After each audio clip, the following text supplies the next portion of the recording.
Mana Mbak? Sorry, siap-siap dulu tadi bikin kacang hijau. Oh, ya Allah. Kenapa nih? Kok tiba-tiba pengen bercerita tentang horor-horor sih? Iya, lagi mau bikin konten aja cerita-cerita horor. Aku suka cerita-cerita horor kan. Oh, tapi aslinya bisa lihat atau enggak? Nggak bisa lihat. Cuma kalau di Indo memang kayak ada rasa kayak memang digodain terus. Ntar di Emang kenapa? kalau lagi di sana enggak? Di sini nggak ada, nggak ngerasa apa. Kok bisa sih? Kok bisa Nggak, pilih-pilih? Cerita apa? ini kan pakai kamera di sini nih.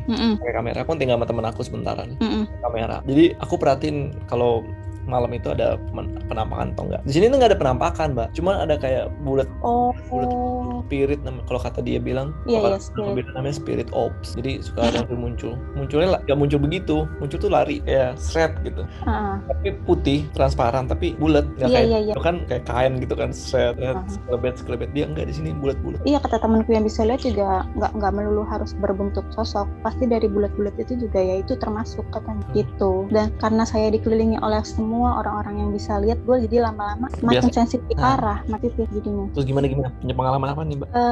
Sebenarnya sih dari dulu ya, dari sebelum pindah rumah tuh udah beberapa kali. Pernah waktu SMP itu pertama sekalinya gue bener-bener telek banget itu, karena nggak tahu ya, karena kebodohan gue atau gimana. Waktu SMP tuh berenang, tapi nggak lama dari sebelumnya itu tuh kira-kira masih semingguan lah, itu kolam renang ada yang habis meninggal. Terus gue dengan pedenya dan nggak polosnya berenang lah, walaupun nggak ada orang sama sekali. Gue cuma ditemenin sama om gue, berenang lah di situ. Karena orang berenang kan melek dong di dalam air kan.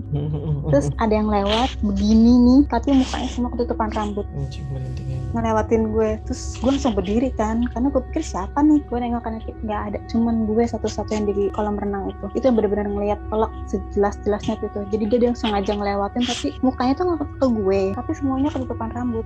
Bajunya nggak perhatiin bajunya pakai apa gitu? Iya, kelihatan putih, tapi lebih ke rambut aja semua. Dan karena kan gue udah panik ya, namanya di dalam air dong. Langsung lah gue berdiri. Dah dari situ namanya gue berenang nggak akan pernah gue mau melek. Bodoh amat. Daerah mana? Kalau berenangnya daerah mana? Renangnya di Ciputat.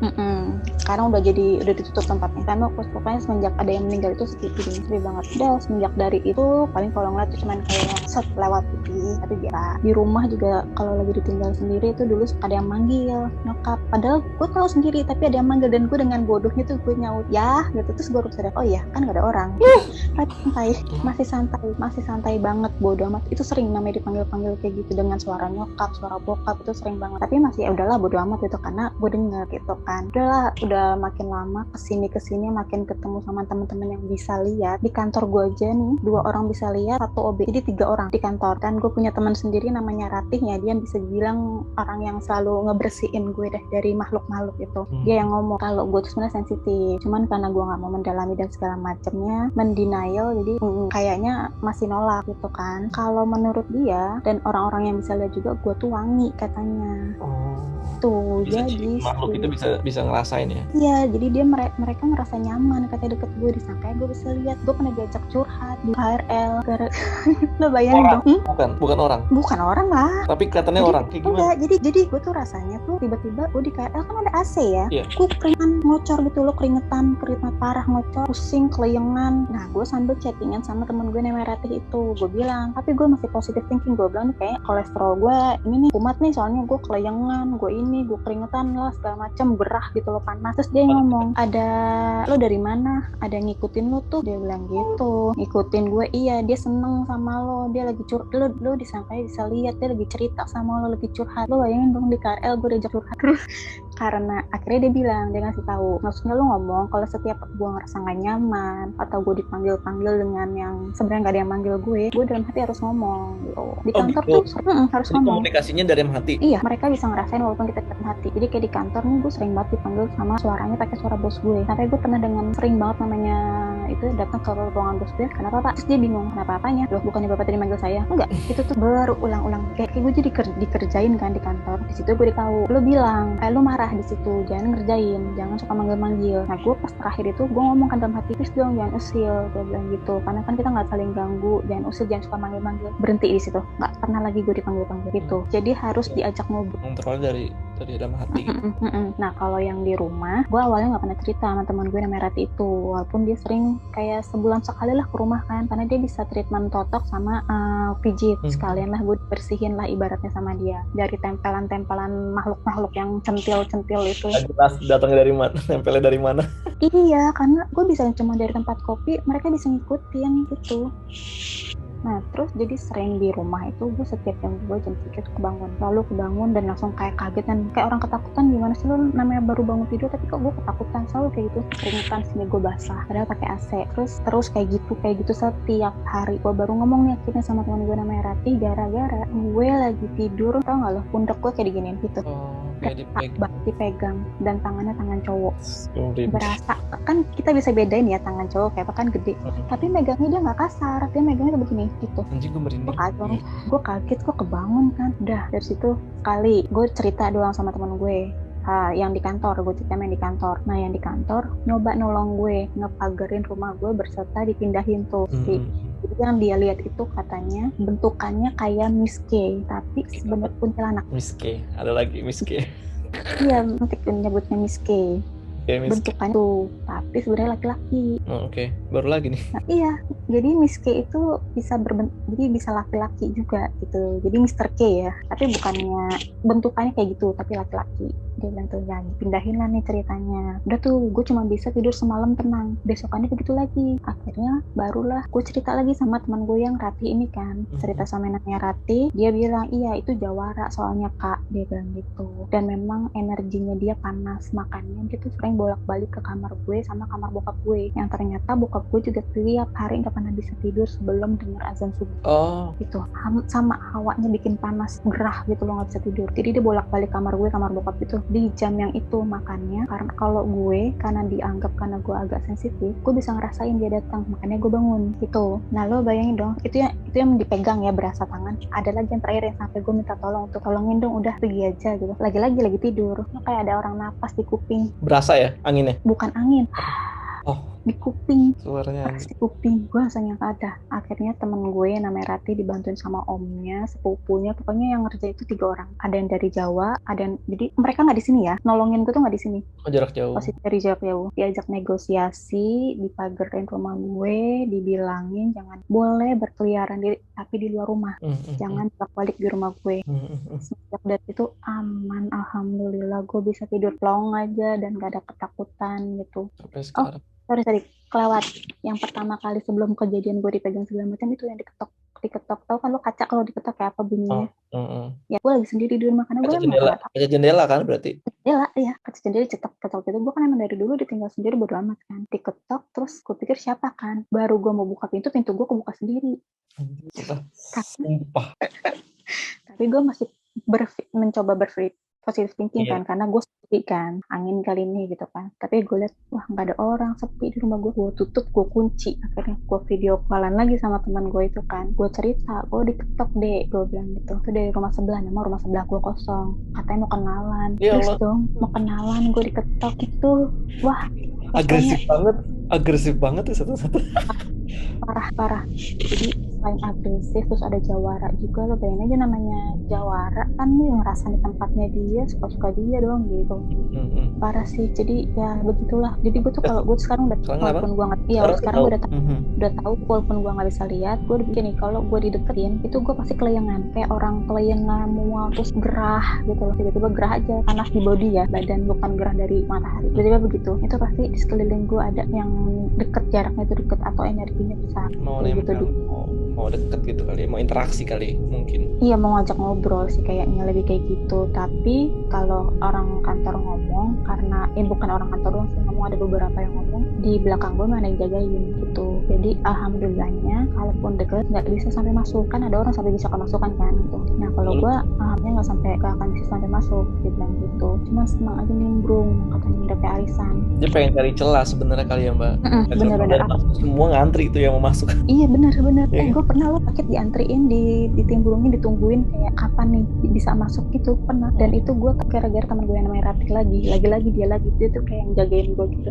Gue lagi sakit di kantor, pulangnya tuh jadinya tambah malam lah karena ada kerjaan malam, jadi udah ngedrop, udah gue lagi habis begadang sakit, wah benar-benar kayak orang menggigil banget.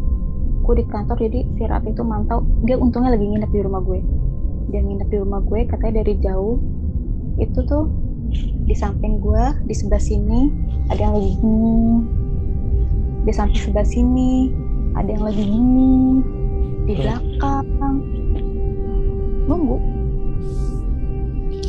Ini kapan nih lemahnya, karena gue lagi sakit kan, ngedrop dong, energinya juga ngedrop, nunggu kapan bisa masuk gitu. Gue jadinya mbak Parah. bayang gak sih antri gitu nungguin. Iya, mau ngantri aku ya, gitu ngantri mau minjem badan. Cepetan nih mau masuk toilet gitu kan. Iya, kayak ayo dong cepetan gitu kan, gue nunggu. Gue tuh yang udah menggigil parah, udah ungu bibir gue. Kan dianterin pulang tuh sama orang kantor. Si Rati udah nunggu depan rumah. Begitu gue turun dari mobil, dia ngeliat gue tuh mukanya tuh nggak enak banget, mukanya udah gak enak banget. Katanya dia ngeliat gue udah bukan muka gue asli begini gitu, karena udah campur-campur, karena gue turun dari mobil 1 orang, yang ikut 4. Jadi selama di mobil gue ditempelin sama 4 orang untuk nunggu. Panjang jalan mungkin ada yang nempel lagi, nempel lagi. Iya, begitu aja tuh. Nempel, tapi sampai rumah udah langsung dia suruh pergi lah tuh ya, orang-orang penghuni tadi undang itu. Gue bersih-bersih sampai rumah, muka kedinginan parah, muka gue udah ungu segala macam, gue ngacak kan ungu, gue selimutan, tapi langsung diberesin sama temen gue, ibaratnya kayak dibersihin. Itu selesai gue dibersihin, dari yang gue menggigil, suhu tubuh gue normal lagi langsung. Jadi dia tuh ngebersihinnya dari pundak, kayak ditarik gini, begitu selesai ditarik udah suhu tubuh normal gue lagi, gue nggak menggigil lagi. Gitu. Ya kemampuan banget itu ya.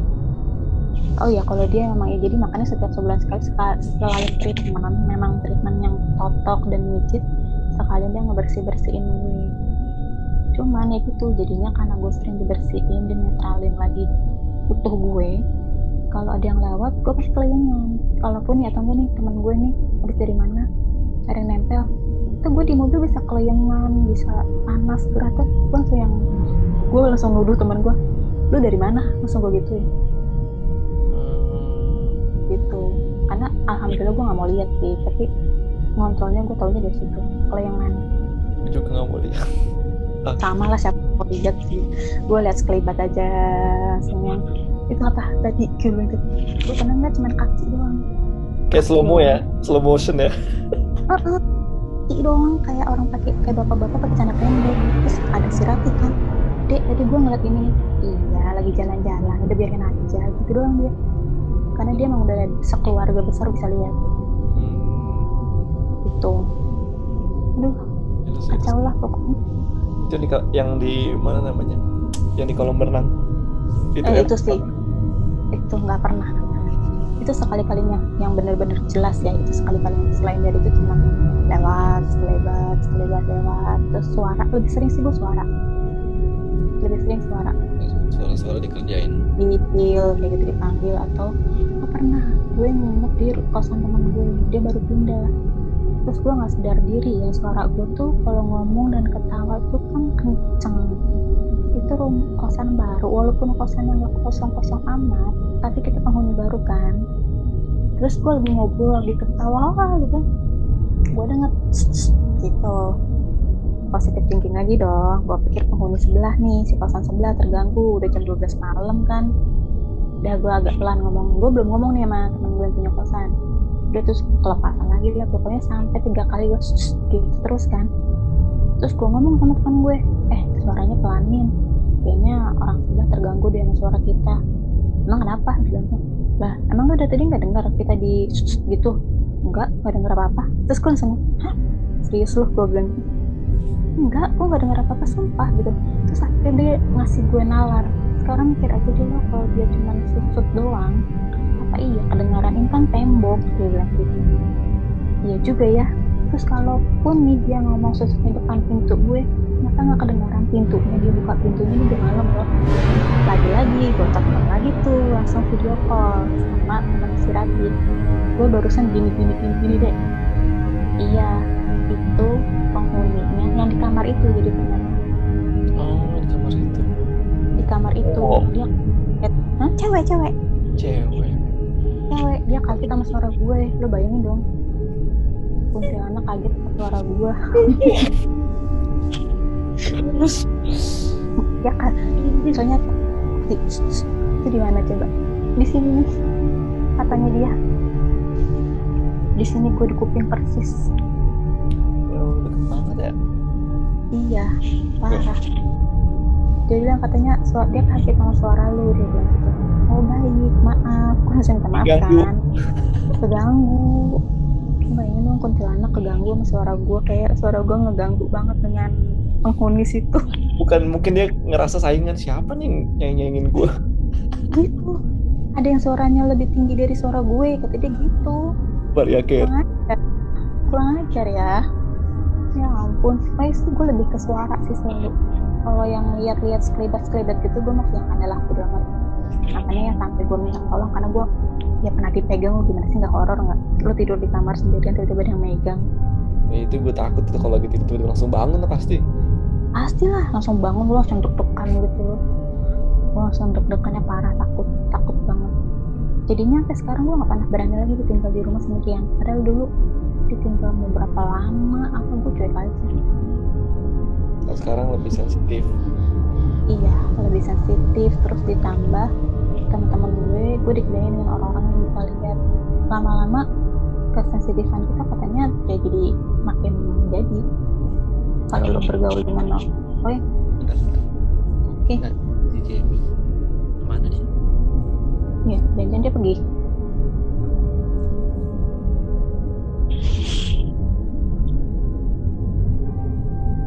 Lagi duduk lagi main handphone. Gue ngeri. Apa? gue ngeri sendiri. Wah, harusnya sih kita nge-zoomnya bareng sama Ratih ya, sekalian tuh investigasi tuh tempat. Gue pikir lu denger cerita serem lu berani. Enggak, gue takutan orangnya. Oh sama dong. Takut. Parah, gue juga penakut. Gue juga kalau nggak punya teman-teman kayak gitu, gue parah penakutnya. Cuman itu gue kalau kalau kita takut, mereka makin seneng ngusilin. Cuman kan gimana ya? Yang takut mau diapain ya? Tapi kalau karena kata lu ngomongin dalam hati, ya udah gue ngomongin nanti dalam hati. Kalau misalkan iya, enak. Iya ya, emang harus gitu. Harus ngomong, maksudnya ya intinya lu ngomong aja dalam hati, jangan inilah gitu. Pokoknya gue sejak kesini pernah ngeliat langsung nggak pernah. Tapi ngerasain? Kayak cuma kayak iseng aja hawanya, kayak nggak enak aja gitu. Udah nggak peka lagi. Kalau di Indo kan lebih peka kan, karena banyak apa gitu. Jadi gue di sini tuh bangunan 1800-an. Tapi di redevelop lagi jadi restoran, jadi hotel kayak gitu. Jadi nggak kelihatan angker. Tapi tetap aja sih berasa aja lagi. Sekarang juga takut di kamar. Padahal di depan itu di ruang tamu. Iya, kalau emang lo sensitif kan berasa aja. Cuma mungkin di sana nggak pernah ada yang nyanyi lagi kali. Nggak pernah ketemu sama orang-orang yang bisa lihat. Nggak ada. Orang sini soalnya nggak ada yang percaya kan. Dia cuma percaya spirit yang tadi gue bilang. Iya, cuma nggak kelihatan bentuknya. Untungnya nggak kelihatan bentuknya. Jangan sih. Gitu. Cuman bulat doang nggak masalah. Itu aja gue udah takut. Bulat aja udah takut. Iya. Oke deh. Thank you ya Mbak. Assalamualaikum. Salam.